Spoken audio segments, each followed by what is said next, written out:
Good evening friend, কেমন আছো? আশা করি ভালোই আছো।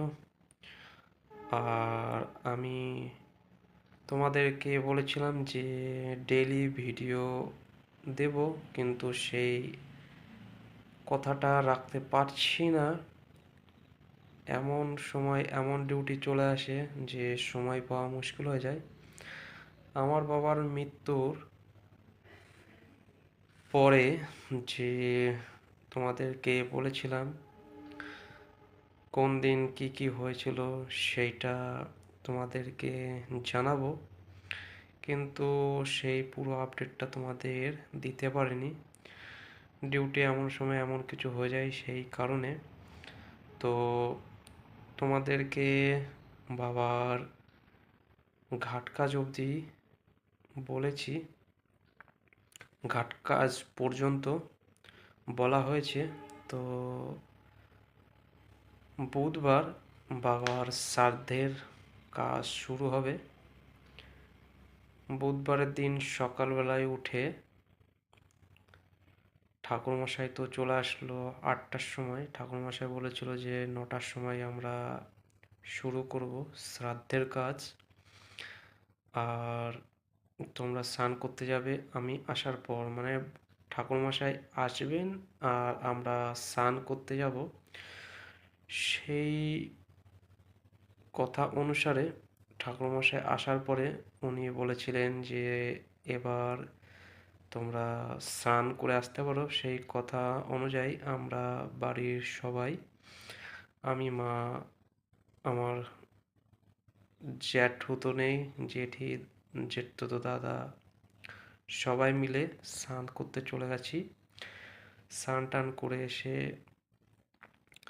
নতুন বস্ত্র পরে বাবার কাজ শুরু করব। তার আগে যে কোনো একজন বড় বয়োজ্যেষ্ঠ তার কাছে অনুমতি নিতে হয় যে আমি আমার বাবার কাজটা শুরু করব, তার অনুমতি দেন। তিনি অনুমতি দেন, তারপরেই বাবার কাজ শুরু করি। বাবার কাজ শুরু করাতে যথারীতি যথাসাধ্যে, মানে আমি যতটুক পেরেছি আমার সাধ্য মতো ততটা আমি জোগাড় করেছি। আর যিনি ঠাকুরমশাই ছিলেন তিনি যা যা বলেছিলেন সেই মতেই আমি কাজ করছি বা করব। তার কারণ যিনি ঠাকুরমশাই তিনি হলো বাবার সাথে প্রায় 8-10 বছর ধরে একসাথে যাতায়াত করেছেন। যেখানে বাবা কাজ করতেন তার আশেপাশেই তিনিও কোথায় কাজ করতেন, তিনি বাবার সাথেই আসা যাওয়া করতেন ট্রেনে। তো সেই মতেই উনি যা যা বলেছেন সেই মতেই কাজ শুরু করছি। কাজ শুরু করাতে যথারীতি আমি যখন কাজে বসলাম মন্ত্র পড়লাম। মন্ত্র পড়ে, মানে ঠাকুরমশাই যা যা মন্ত্র পাঠ আমাকে করালেন সেই মতো আমি পাঠ করে আমি বাবার কাজ যথারীতি শুরু করলাম। শুরু করার পরে এক এক করে দান সামগ্রী শুরু করা হলো। প্রথমে বাবাকে আসন দেওয়া হলো, বাবাকে নিমন্ত্রিত করে ডেকে এনে আসনে বসানো হলো। তারপরে তাকে বস্ত্র দান করা হলো, জল দান করা হলো, আসবাবপত্র দান করা হলো, থালা দান করা হলো, গরু দান করা হলো।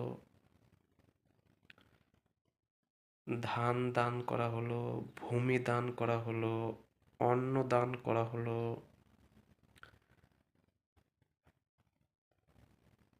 চরণ দান করা হলো,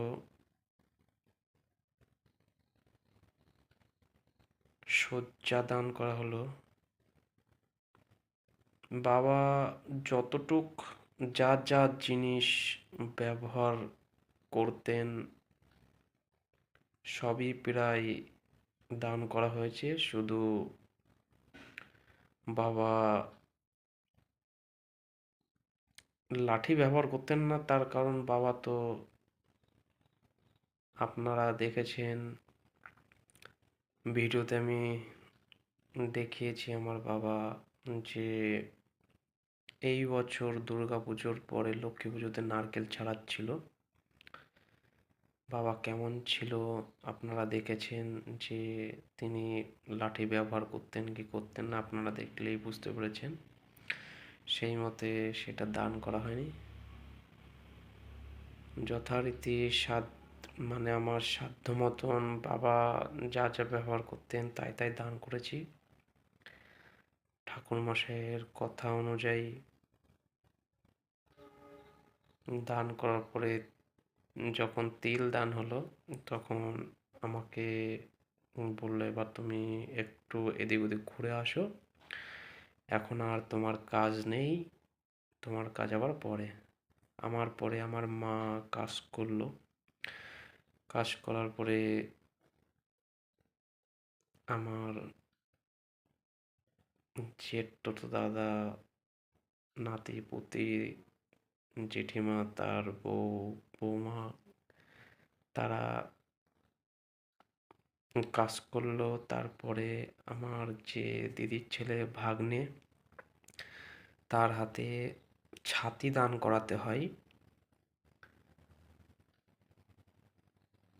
দাদুর মানে নাতি দাদুর যেটা সম্পর্কে ছাতি দান না করলে নাকি হয় না, সেটা দান করতে হয়।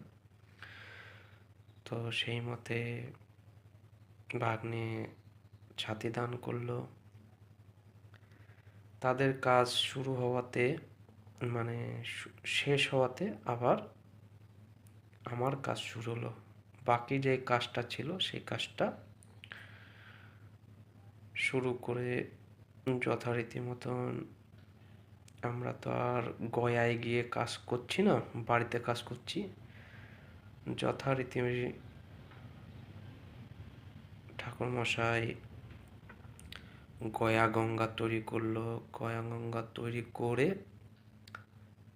পিণ্ডদানের ব্যবস্থা করলো। পিণ্ডদান গয়া গঙ্গায় করলাম। করার পরে কাজ সম্পূর্ণ করলাম, পাড়ের করে দিলাম। দেওয়ার পরে বাবাকে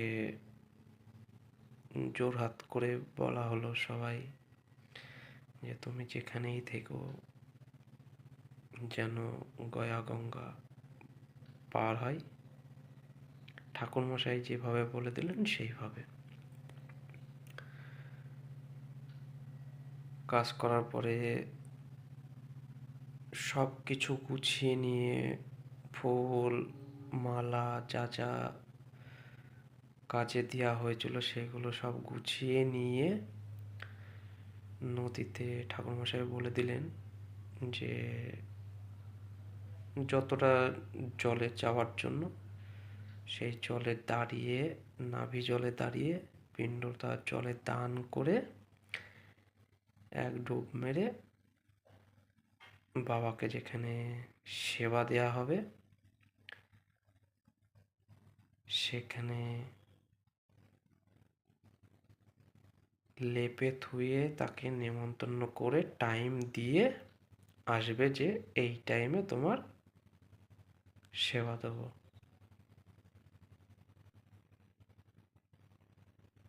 লেপে পুছে সেবার কথা বলে ধূপকাঠি জ্বালিয়ে তাকে জোড়হাত করে নমস্কার করে আসলাম। এই হলো বুধবারের কাজ। তো কেমন হয়েছে তোমরা জানাবে।